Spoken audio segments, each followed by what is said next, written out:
Hey, what's going on everyone? My name is D. Anthony with Evolution Traders. In this video, we're going to recap kind of this week what we did in the Nasdaq 100. For those of you guys who trade futures, this might be a good technical analysis video for you guys to kind of get some bias going.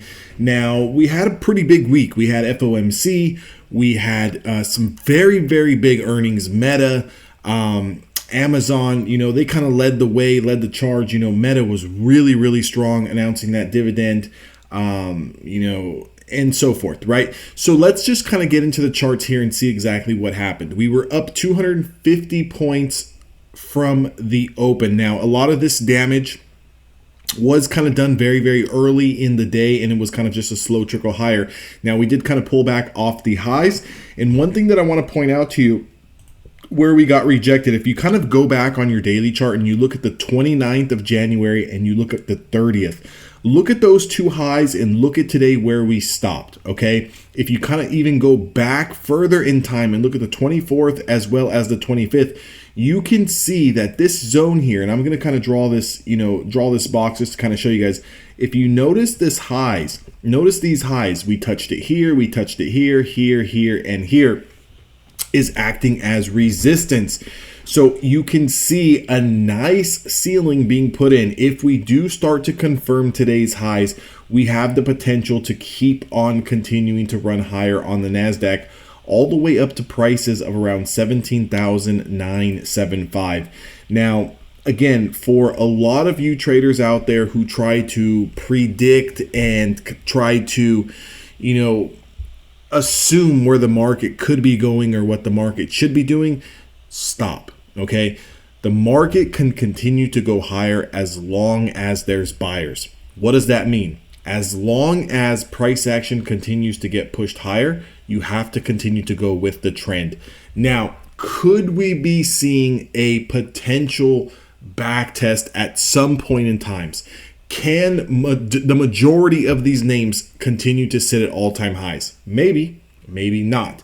But what we really need to focus on is today's highs. So I want you guys to write this number down, 17,775.50. If we do confirm that, we're going to have room into that 975. Now, that's around 200 points to the upside. So we've got some range to continue to play with to the long side, so definitely want to keep your trades going in that direction. Now, I would look for some type of blow off top here, some type of consolidation if we do reach the 17,900s, and then look for that pullback. So for those of you guys who like to trade to the downside, let us continue to just go ahead, right? Let the bulls have their fun in the sun. Let them continue to run the price higher. But when we get into those 900s, get ready for your short position. Now, if something changes, let's say, for example, we confirm these highs from today and we cannot hold them, and you see some type of inverse hammer candle that gets starting to get put in. What I want you to notice is the lows here, 17,465. That has room all the way down here to around 17,250 into this rising 20-day moving average, which is around 200 points there. So essentially, we're in the middle of the range. We have a potential of 200 points to the upside, a potential of 200 points to the downside. Great. Now you may be thinking to yourself, okay, D, so maybe the market goes up 200 points, maybe it goes down 200 points. How is that going to help me? How that's going to help you is because it's going to give you a clear kind of defined risk. It's going to give you a clear kind of picture and a clear narrative so that you're able to kind of go with the price action once you see it start to pick a side.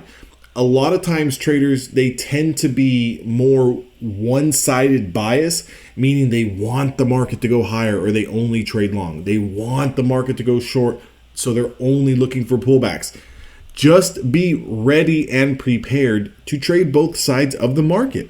It's that simple. So again, we're in the middle of the range. If you kind of want to call this a little bit of a distribution cycle here between the range of 700s all the way down here to 200s, you're looking at a 300-400 point range here where potentially this market is just kind of back testing and hovering. We're not really making new highs and we're definitely not making new lows here. But again, we do have some strength behind us with those earnings. Now, again, if we do get that pop, I want you guys to kind of pay attention to this hourly chart. Okay, so the hourly chart's going to tell you a very good story here.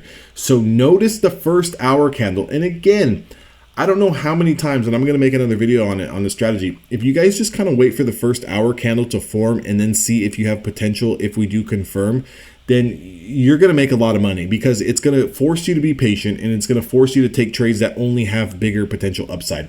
So notice how when we confirmed the first hour highs here, we took out these overnight session highs here, and we took out yesterday's highs, and the market kind of just glided ever so softly into this top channel here of this linear regression. And when we hit the linear regression on the 1 hour time frame, we got that nice little pullback. So if we do start to confirm today's highs, that's going to push us all the way up into the upper channel with potential to reach 985, so 17,985. That's what I would be looking for if you are a day trader. Now to the downside, if you're looking for some type of pullback, we have support at 17,641. If we confirm that, meaning we need to break that level and then we need to confirm that on a following hour candle, that's going to have potential pullback into 17,555. Those are the levels that I want you guys to play. Those are the levels I want you guys to mark on your charts. Those are the levels I want you guys to be prepared and ready for next week.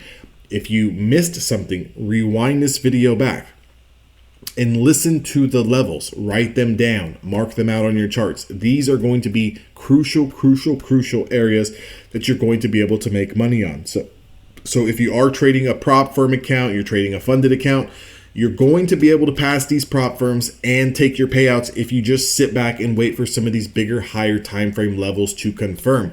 Regardless if you trade the 1 minute, 2 minute, 5 minute, 15 minute, these levels on the bigger time frames is what you want to play. That's what you want to scalp on the lower time frames. It's very hard to try to pick your spots on a 1 minute chart. You can't really see where anything's going.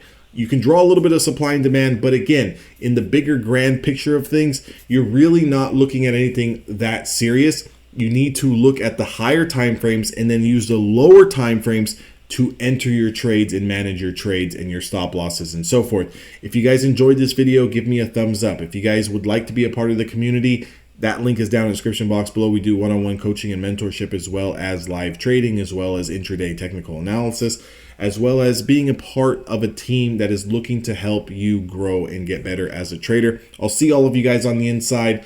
Again, have a blessed and very, very awesome weekend. Stay safe out there. Here in California, we're looking at another storm. Again, a storm in California, hey, we get them once every blue moon.